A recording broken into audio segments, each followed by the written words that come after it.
Mesdames et messieurs, bonsoir et bienvenue au 20h sur Espace TV. À la une de l'actualité, l'Office central antidrogue et la brigade de ciblage de la douane ont mis main sur une bonne quantité de cocaïne. La présumée détentrice présentée ce lundi devait livrer le colis au Maroc. L'autorité nationale d'assurance qualité vient d'évaluer plusieurs universités publiques et privées guinéennes. D'aucunes ont été accréditées et d'autres rejetées. Cette évaluation remet en question les programmes enseignés dans les universités du pays. Et puis l'opération de déguerpissement des emprises de la route se poursuit et ne fait pas que des heureux. À Ratoma, certains citoyens se ménagent pour libérer les espaces qu'ils occupent. Ils dénoncent le délai de 72 heures. Vous êtes au 20h, bienvenue.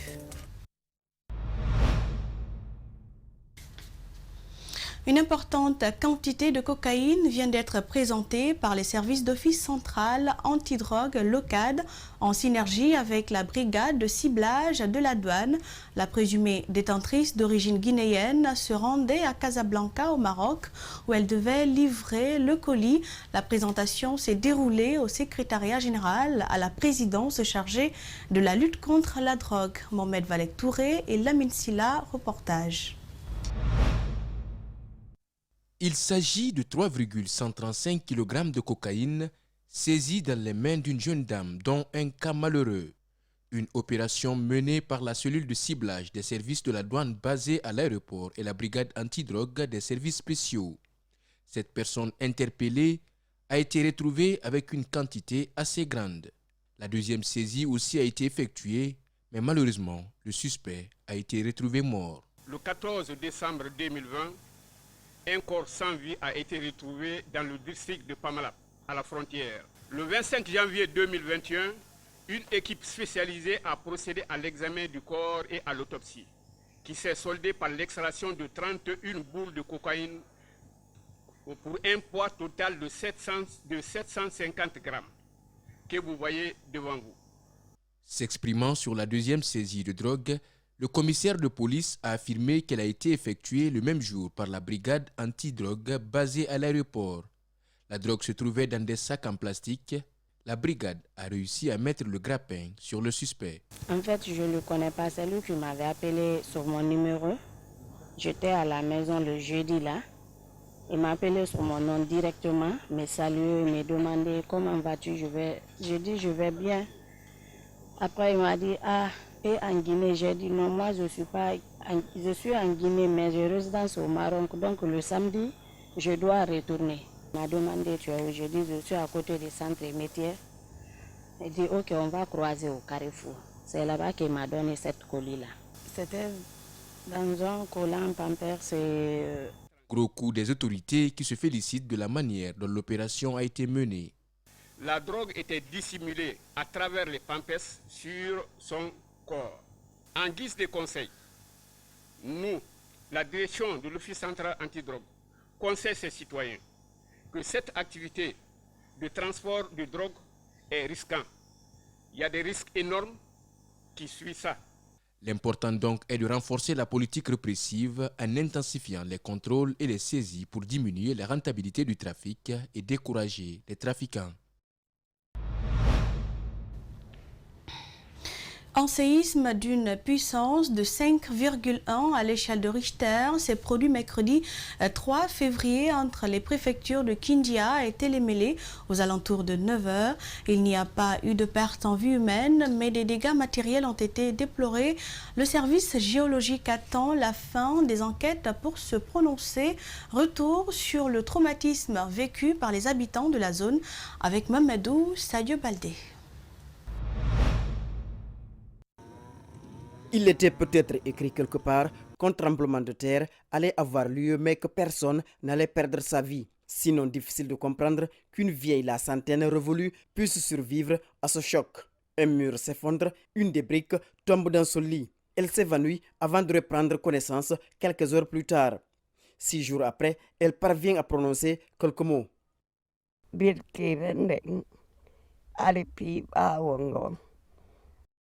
Son fils Belaba est désormais le seul homme du petit Amon. Le reste des familles, déjà déplacées à cause de la construction du barrage de Swapiti, vit une vie anormale. Bon, notre vie est en danger en un mot. Parce que ici, on n'a pas de l'eau à boire. Modi Abdoulaye du haut de ses 82 ans, comme tous les habitants des villages environnants, a vécu des moments terrifiants. Il tente de s'expliquer. D'ici TN, Sougekuru, au-dessus de la montagne Simbala et consort, vraiment celle-ci passe toute la nuit dehors. Il invite le gouvernement à faire la lumière afin d'aider les sinistrés à prendre la bonne décision. Car jusqu'à présent, certains n'arrivent pas à se remettre. Ça a effrayé tout le monde. Je vous dis que jusqu'à présent, quelques jeunes ne sont pas maîtres d'eux-mêmes.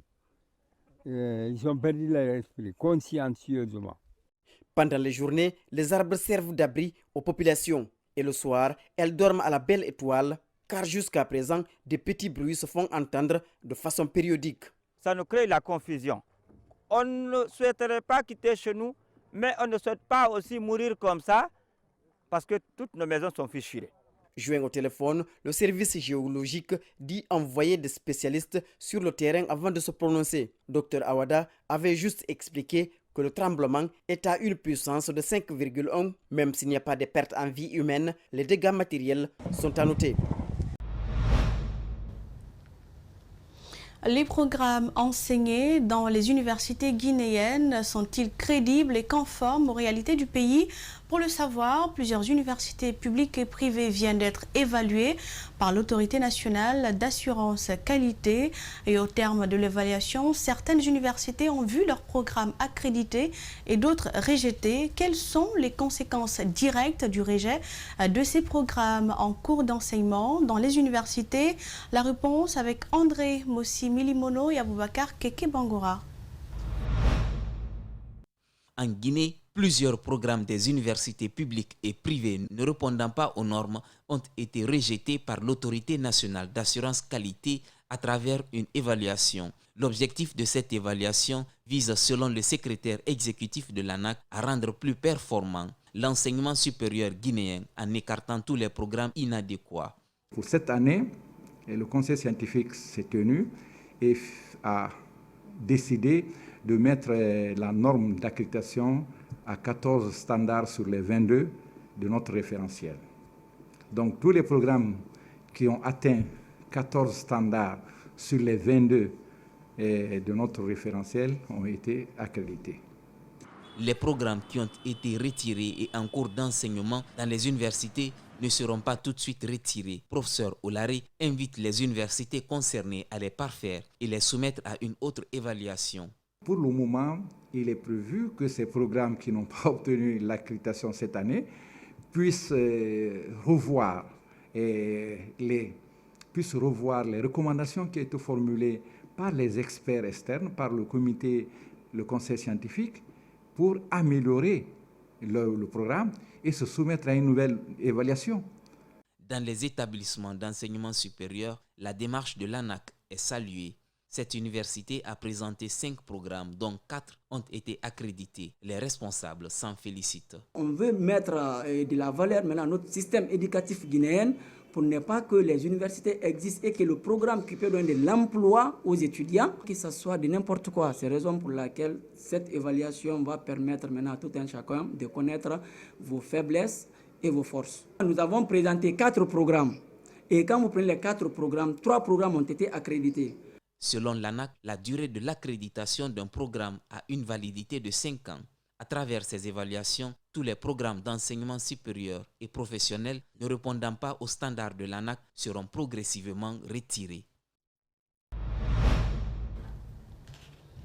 Je vous l'annonçais à Ratoma, après les opérations de déguerpissement dans certains quartiers, ils sont nombreux, ces citoyens à Nongo et Lambagny, qui s'activent à libérer d'eux-mêmes les emprises de la route avant le délai fixé par les autorités communales. Certains dénoncent ce délai de 72 heures, même si d'autres approuvent cette initiative de l'État. Constat de nos reporters Ali Badara Kamara et Ibrahim Assouma.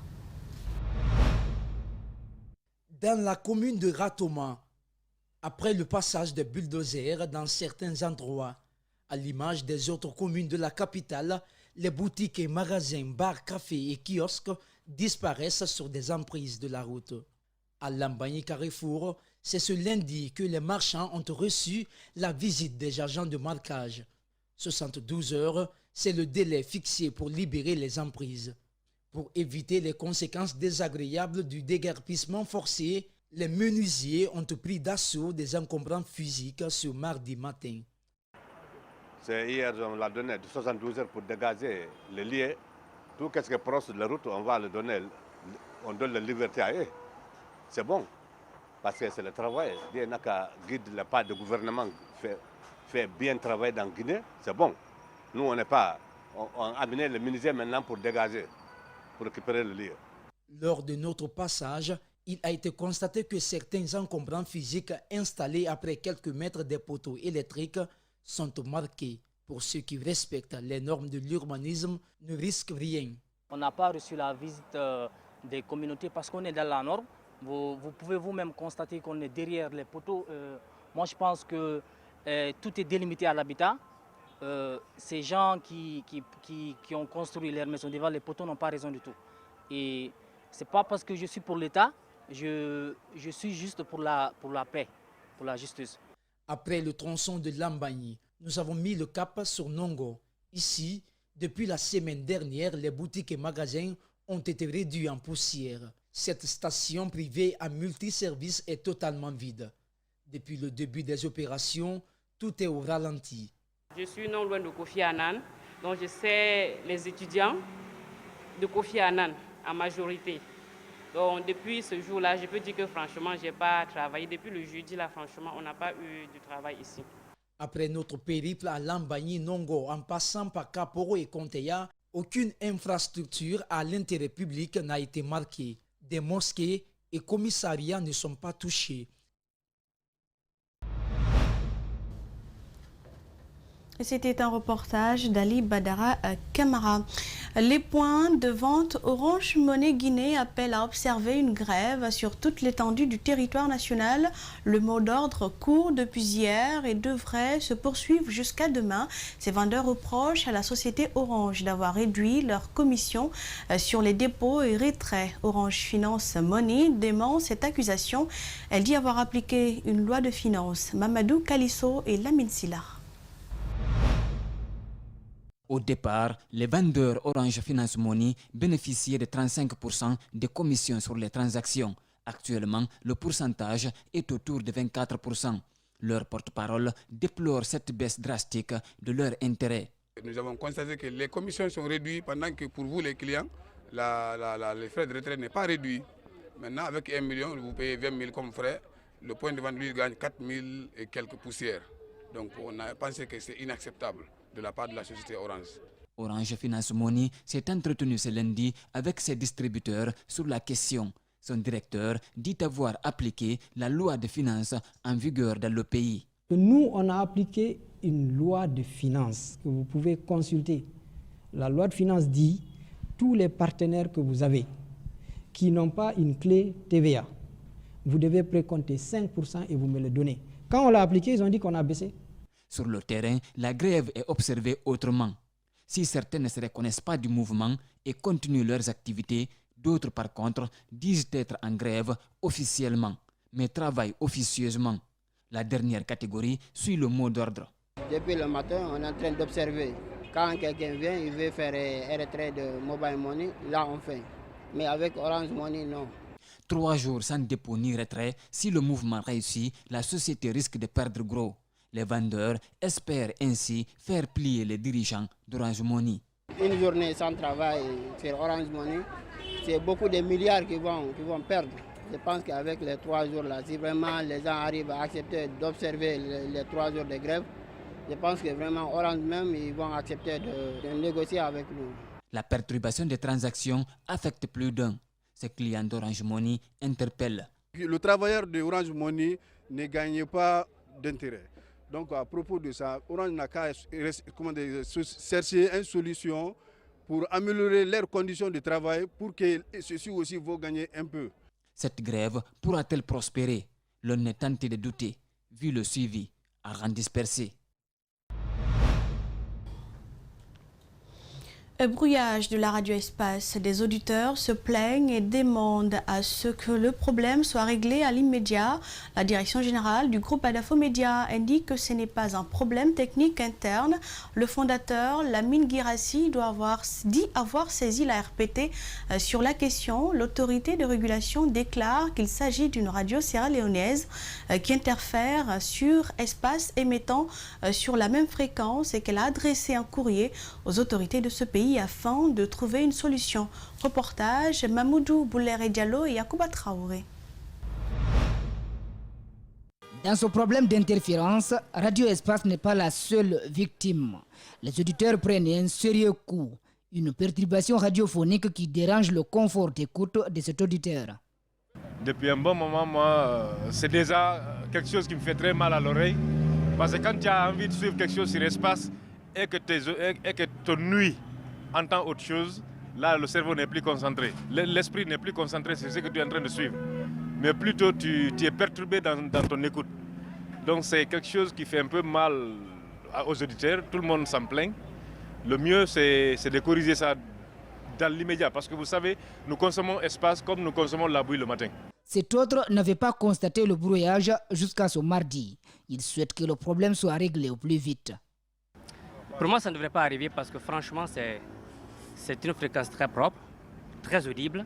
Donc ça ne devrait pas arriver. Et pourquoi c'est arrivé, je ne sais pas. J'espère qu'on va trouver une solution et y remédier très rapidement. Je l'espère vivement. La direction générale du groupe Adafo Média a saisi la RPT sur la question. L'autorité de régulation des postes et télécommunications déclare qu'il s'agit d'une interférence provoquée par la forte émission d'une radio sierra-léonaise. Lamine Guirassi n'est pas convaincu de cet argument. S'il y a des situations comme ça qui se passent, on doit avoir des explications claires. Moi, à mon entendement aujourd'hui, je dirais tout simplement que la fréquence qui nous brouille n'est même pas en Sierra Leone, mais c'est plutôt c'est un émetteur qui émet à partir de Conakry, parce que jamais on a vu Espace brouillé à Matoto ou je ne sais dans quel coin de Conakry. Donc je suis juste, stupéfait. D'autres y voient une volonté de décourager les fidèles auditeurs de la 997. Si tel est le cas, Lamine Guirassi prévient. Si on se trouve dans cette situation aujourd'hui, c'est de voir dans quel contexte, évidemment, si la situation ne se règle pas, peut-être c'est de porter plainte contre l'État. Donc, est-ce qu'on va arriver jusqu'à ce point-là? Je ne pense pas. À l'ARPT, le DGA n'a pas voulu prendre la parole. Il s'est contenté de nous remettre le contenu des échanges entre lui et la direction générale de la radio Espace et celle de Natcom de la Sierra Leone à laquelle il demande de diminuer la puissance de leur radio afin de ne pas dépasser sa zone. Si le problème persiste, Lamine Guirassi emploiera d'autres voies. C'est une chaîne star, en vérité. Tout le monde est censé écouter Espace. Franchement. La Fondation des écoles Atlas a reçu une délégation de l'Institut français ce mardi à son établissement. Ceci dans le cadre du partenariat qui lie les deux institutions. Il était question d'échanger avec les responsables de l'école et présenter l'Institut au sein des classes de 12e et des terminales. Compte rendu, Fatoumata Bintabari et Aliouba. Les Atlas, une école de référence en Guinée. Partenaire de l'Institut français il y a de cela plusieurs années, ses responsables prévoient d'offrir une opportunité à leurs élèves qui se démarquent dans les différents examens à aller étudier en France. Il était question de planifier notre future intervention à aider les étudiants guinéens à partir étudier en France grâce à l'Institut français. On leur donne les clés, les outils pour partir étudier en France. Cette visite s'est tenue dans le cadre du renforcement du partenariat qui existe entre l'établissement et l'Institut. Fier de son exploit, son directeur général rêve gros. Chaque année, les concours organisés, aussi bien pour le DELF que pour la DAL, les élèves participent. Et ils sont admis avec de très fortes notes. Donc ça donne une bonne impression à l'Institut. C'est pourquoi je prévois d'aller plus loin que ça. C'est pourquoi j'ai demandé à ce que l'ambassade s'implique cette fois-ci. Et c'est le but de la présidente de la délégation française. C'est pour venir expliquer à nos futurs candidats au bac les opportunités que l'Institut est prêt à les offrir pour continuer leurs études universitaires en France. Meilleur de sa classe, Cette élève est heureuse d'apprendre la bonne nouvelle. Aujourd'hui, nous avons presté devant le public et précisément devant l'ambassadrice de la France. Et on espère étudier dans de grandes écoles françaises plus tard et nous sommes vraiment contents de sa venue dans notre école. Ce projet réjouit également les parents d'élèves. Qu'est-ce que je peux dire d'autre si ce n'est donc au directeur de continuer ce qu'il a commencé et aussi à l'Institut donc de continuer de mettre en place cette collaboration qui permettra justement à nos enfants de préparer cet avenir que chaque parent aujourd'hui souhaite. Après les échanges, la délégation a été accueillie par les élèves qui lui ont offert un tableau d'art en guise de remerciement. Et c'était un plaisir de vous avoir présenté ce journal réalisé par toute la rédaction d'Espace TV. Merci et prenez soin de vous. Bonne soirée à notre compagnie.